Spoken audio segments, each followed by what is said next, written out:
This is Better Business Coach, session number 22. This is the Better Business Coach Podcast, your source for critical sales training, proven education, and actionable worksheets. All downloadable for immediate use. We work hard so you don't have to. Now your host, the rapid growth guy himself, Matthew Pollard.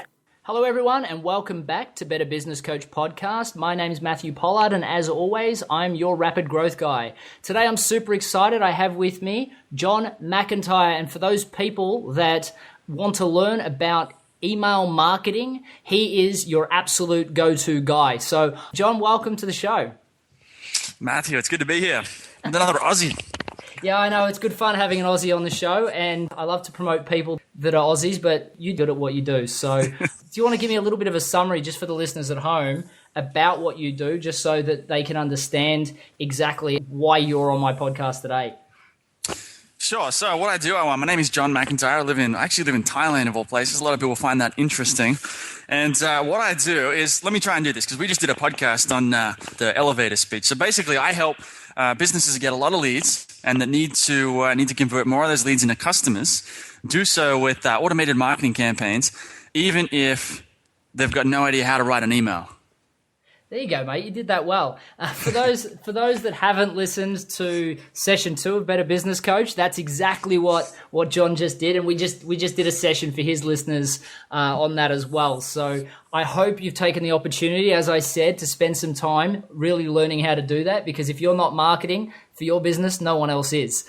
So let's step into the world of email marketing, the scary world of email marketing for people that haven't done it before. What do you think the main reason why a lot of people, everybody's seen it, the collection of business cards on the desk that never seem to get entered anywhere, and they just go into this death's drawer in a lot of cases? I think a lot of people, with most things in life, people just don't know where to start. And they don't get the fundamental ideas behind some of this stuff. For me, I find personally, as a copywriter, a lot of people come to me thinking that they need the perfect subject line or the perfect email or the perfect, pitch. And like we just talked about in the other podcast, it's not really about all these little hacks and things like that. It often comes back to just understanding who you're trying to talk to and what you need to say to move them on to the next step. So when it comes to giving email marketing advice or telling people how to convert more people into customers or clients, there's not really any magic trick to it, despite what a lot of people think. It's really just about take some time, understand what they want, what their problems are, and be cool about it. Send them an email, just like you'd send them an email to your friend. Say, hey, what's up? Wanted to touch base. Let's talk more about XYZ if you're interested. That's kind of the same message I've been saying. Email marketing is just one of those extra things that to be successful, you actually just need to take action and you need to do something. And people kind of avoid it. It goes in the drawer like the sales and marketing strategy, or like creating a coaching template to actually deliver to your clients. It's not that difficult, but you've got to allocate time to it and you have to understand it and then obviously go about doing it. And for a lot of people, their best email experience is hopping on Gmail and sending a quick email. It would seem that there's a lot of things that they need to understand, but it's one of those things they just need to start doing.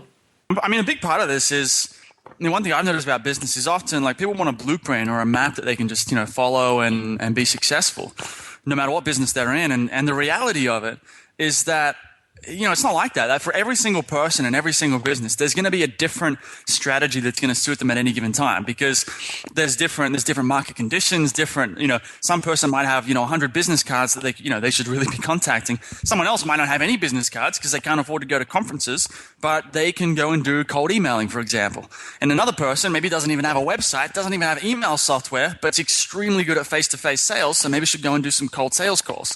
And so the right strategy really depends a lot on who the person is and what their personality is and what the context or their personal situation is.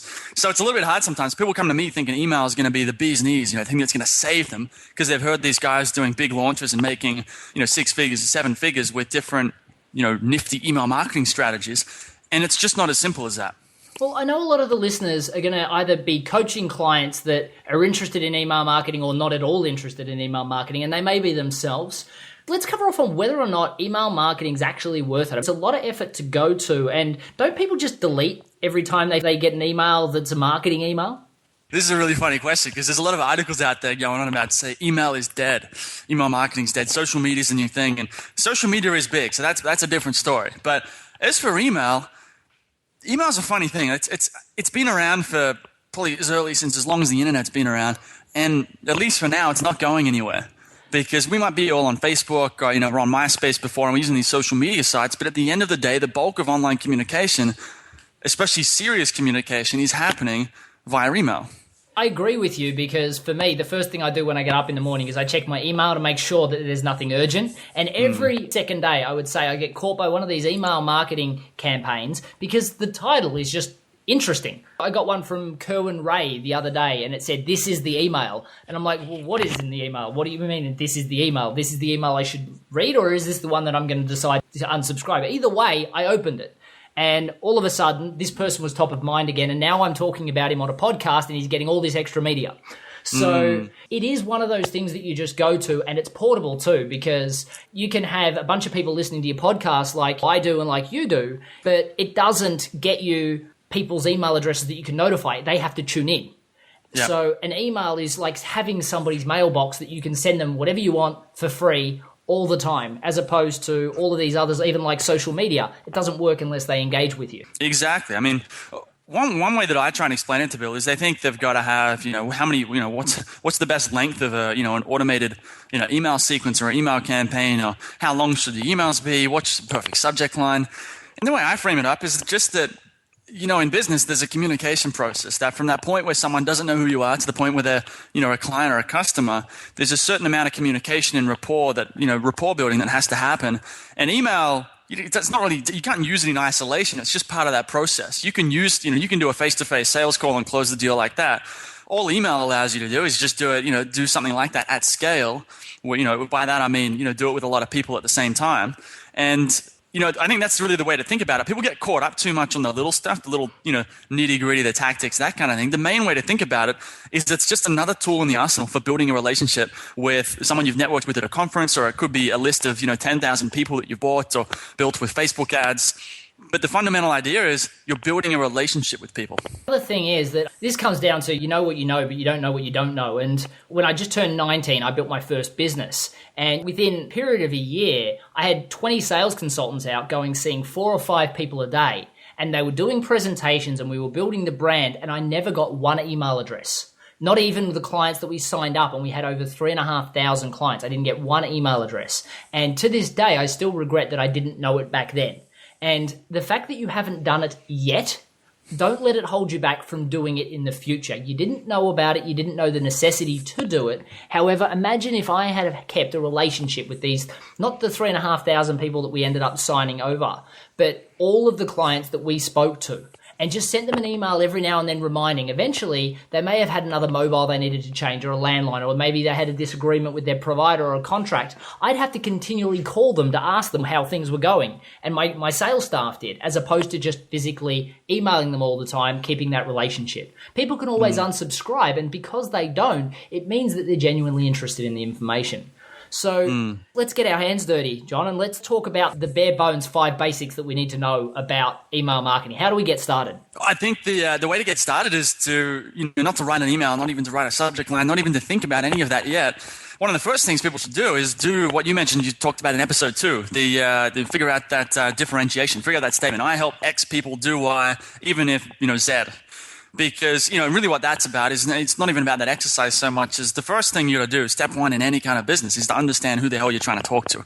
And so that's, email marketing, there's not like, it's not this unique thing. It's just another marketing channel or a distribution channel. So you still need, the same rules need to apply. You need to figure out who you're trying to talk to, what you're helping them with, and what the objections are. And once you've got that, you use that information, you're going to know what's the best subject line. How are you going to get someone's attention? Well, you're going to know that their objection is whatever it happens to be, and you can use that in the email. That's brilliant, because all that I keep saying is you have to have a system and a process. Whatever you do has to be well thought out and directioned to make sure that it works. And what you're really saying is that with an email campaign, you've got to do the exact same thing. So grab the people's email addresses and work out, based on what the core benefit that you provide, what your email title should be and what you're going to talk about in your email. And you constantly just drill back into that message, reminding people that that's what you do. Right. One thing that's worth pointing out here is, I'm just bringing up one of the campaigns I've got running right now, because I think some people are going to be interested in what does the email actually say, right? Or some sort of structure. Because once you've got this stuff nailed down, once you've got the fundamentals, you need to have some sort of, it's going to help if you have a system for creating those emails. So I'm just bringing up a sequence here. So an example is I've got a list of people who use Infusionsoft on their website. Where Infusionsoft is an email marketing platform, and what I'm trying to do is trying to find the people who have Infusionsoft but aren't satisfied with it, so they need help, getting more out of it or creating a better campaign, which is where I come in, which is where I can add value for them as a coach or creating the campaign for them. So I've got the list, and then I've got the emails. Now, before I tell you what the email says, the idea is that the subject line is step number one in any marketing game is you have to get their attention. So your subject line has to get their attention, and not any kind of attention. It needs to get targeted, specific, relevant attention. So, and then what happens is, the first line of your email is going to be, this is like the first line of a sales letter, because, one email is really just a very short sales letter. And you might say, the first line has to get their attention as well and make them interested enough to read the second line. And once they've read the first 2 or 3 lines, they're probably going to read the whole thing. And then at the end, you want to give them some sort of what's called a call to action. Tell them to do something, which might be visit your coaching page on your website, hit reply and say, I'm interested. I use that a lot with my own list. It's amazing how many people will actually reply and say the exact words you tell them to say. And then you reply, you set up a time to have a call. So here's what an email like this looks like. I've got, so basically with this data, this database that I'm using, I know their first name, I know their company name, and I know the website, and I know they're using Infusionsoft. So I've been able to use that in this email, which makes it more relevant. So the subject is, how's Infusionsoft working out for you? So the idea here is just to explain that is, number one, it's got Infusionsoft in the subject line. So if they're using Infusionsoft, they're going to look at it. They're going to think, whoa, okay. And I'm also asking them a question. And when you ask anyone a question, the first instinct is to want to reply. And especially if Infusionsoft isn't working out for them, they're very likely to kind of think, oh, well, not really. I mean, have you got something to say about it? So they're going to open the email. And then I say, hey, Matthew, I wanted to touch base with you as I saw you're using Infusionsoft on the Better Business Coach website, betterbusinesscoach.com, right? And so the idea here is the wanted to touch base comes across as that's something I'd say to a friend, right? It's just very casual. And that's the idea. It's designed to create this very non-salesy, non-pitchy, non-confrontational, intro. So then they think, oh, okay, this guy's not trying to sell me. He's just checking in. He's just saying, hey, it's a normal person. And then I mentioned Infusionsoft again on, their website, so the Better Business Coach podcast. And then I give them the domain as well. So I'm triggering, he knows Infusionsoft. He knows the company. He knows the website. So it's like, oh, okay, he really knows a lot about me. This isn't just a form email, which actually is, which is funny. And I said, how's it working out for you? I'm curious about your experience because most people simply aren't converting as many customers as they could be with Infusionsoft. I might be able to help, but I just want to know if there's a problem. Are you converting enough customers or do you want more? John McIntyre. And then there's a link to my site. So if they're interested, they'll probably go and check out the site to see if I'm the real deal, if I'm interesting. And if I am, they'll probably reply, or they'll reply to one of the next. I've got 6 emails, and this is a cold email software that I'm using where you load a database and it sends it all out. And like email number 2, to show you how easy this can be, is email number 2 is RE full stop. So for reply, how's Infusionsoft working out for you? And then the email says, did you get my email regarding Infusionsoft on betterbusinesscoachpodcast.com, Matthew? Just like that, John. That's a wonderful sequence. And the one thing I really like about the way you've done that is it's a conversation. So many people will send out a newsletter. And what do you do with newsletters? You delete them. It's confronting. It's a huge amount of information. There doesn't seem to be a call to action anywhere. They don't speak to you. They're just showing you the last 3 things they published or the things that they've done. There's no real interest level gathered there. Here you've spoken about what they specifically use, the fact that you're not trying to bother them if they don't have a problem, but if they do, you'd love to help, which means you've got an easy customer to get. It really does break down into a very simple, followed by click here, do this, which is a great way to do it. But bringing it into the perspective of a business coach, for instance, let's say I met a person at a networking event a month ago. What should I write to them? It starts with this conversation in the sense that if you bump into someone and have a quick cup of tea and he's like, well, what do you do? And I'm a business coach. I help these people do X, Y, Z. And then you give him a business card and you leave, or you get his business card and leave. There's not much of a relationship there, and it's going to be quite hard to reestablish some kind of connection later on. It's basically a cold lead at that point still. Yeah, but I'd be thinking more strategically. If you're going to go into a networking event and you really want to get these leads, I'd be thinking, have a conversation with them and really try and find out who they are, what they do, what their problem is. So you're not going in cold. You're not just sending them some email where you know very little about them except their name. Try and find out the specific problem that they're having in their own business. And when you leave them, get a pen and write it down on their business card. And then when you go back to your email, you're home from the event, say an email and say something similar like this. Just wanted to touch base with you regarding whatever their problem was. Just want to touch base with you regarding, how to get your salespeople performing better, something like that. So basically, just want to touch base with you regarding the problem you mentioned when we had this conversation. Do you want to have a quick chat this week about it? That's it. It's so simple, but it's also so right, because back when I was 19, I remember door-to-door selling, and it was 93 doors before my first sale. However, once I figured out how to sell, I went back and all the business cards that I'd had, I scribbled on them what telecommunications products they had, who they were, what they were having issues with, and it was so easy for me to go back and sell to them later. So the simple collecting that information, I know people that go to networking events and they say to me, I did really well at this networking event. I got talking to everybody. I walked out with 25 business cards. I'm like, cool, tell me about them. Oh, I can't. I don't know anything. I guess this one I can remember a story about, but I don't really remember enough about any of them. So having that written on the back of a business card is a phenomenal thing to help you then reconnect with them later. So it's great advice, John. Yeah, I mean, and this goes back to another thing, a fundamental idea here, which is where you, instead of going in thinking, I'm a business coach, I want to get more clients, you really need to flip it and kind of think, well, how can I add more value? And that's not really about you being a business coach.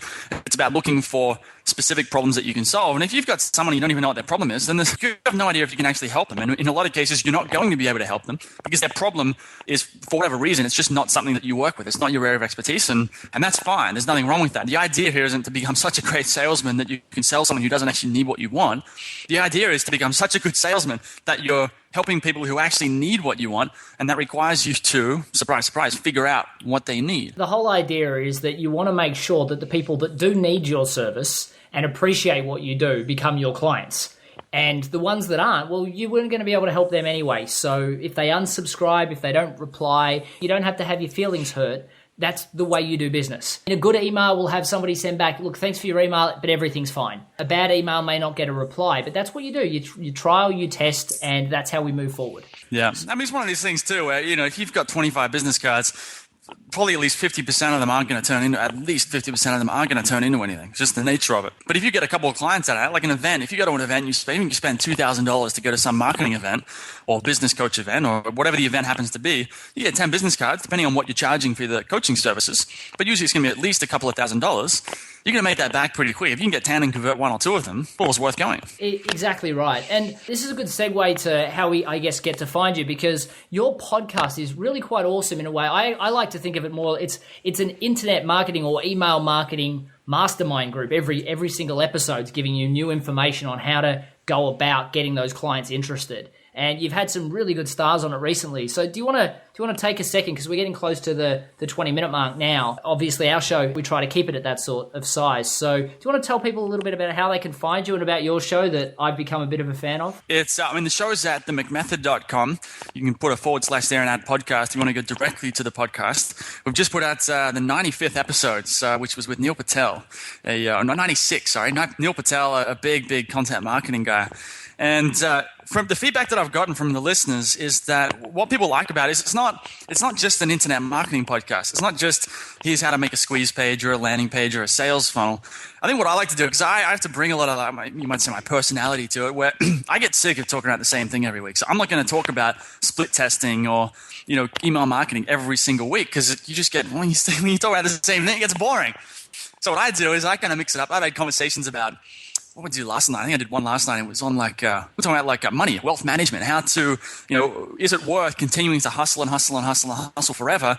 Or is it worth just kind of saying, well, no, I want to make a little bit less money, but have more time to, spend time with my family or travel around? Because there's always a sacrifice. I've talked with other things about how do you find that purpose? How do you get that thing where you wake up in the morning and you're like, yeah, let's go do something? And it doesn't have to be business. Because one thing I've been wrestling with lately, and I think this has been coming through on the episodes on the podcast, is this challenge of, especially in the entrepreneur, online and offline, I feel like there's this glorification of, I'm a hustler, I'm a grinder.